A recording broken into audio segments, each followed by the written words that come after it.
नमस्कार दोस्तों, मैं रूबी स्वागत करती हूँ आप सबका रूबी की लोकगीत में। इससे पहले मेरे चैनल रूबीज किचन है फ्रेंड्स, आप चाहे तो उसको भी जुड़ सकते हैं उससे। अब मैं चाहती हूँ कि आप लोगों ने जिस तरह रूबीज किचन को प्यार आशीर्वाद दिया, आप लोग रूबी की लोकगीत को प्यार आशीर्वाद दीजिएगा अपना।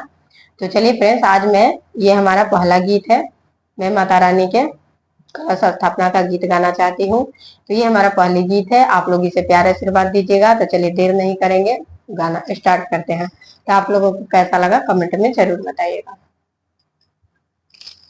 जय माता रानी।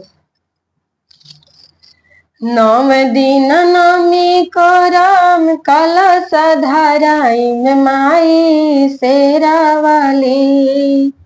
नव दिन नमी करम कलश धराई में माई शेरा वाली।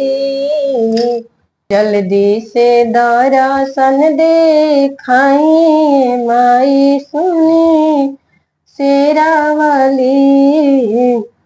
जल्दी से दर्शन देखाई माई सुनी शेरा वाली।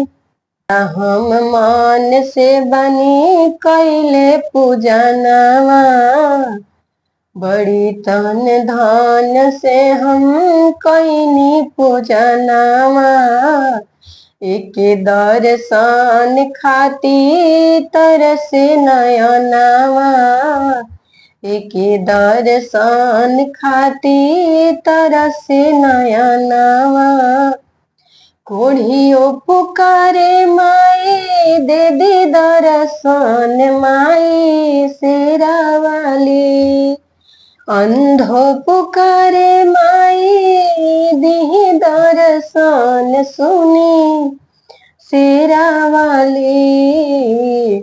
जल्दी से दर्शन देखाई माई आई शेरा वाली।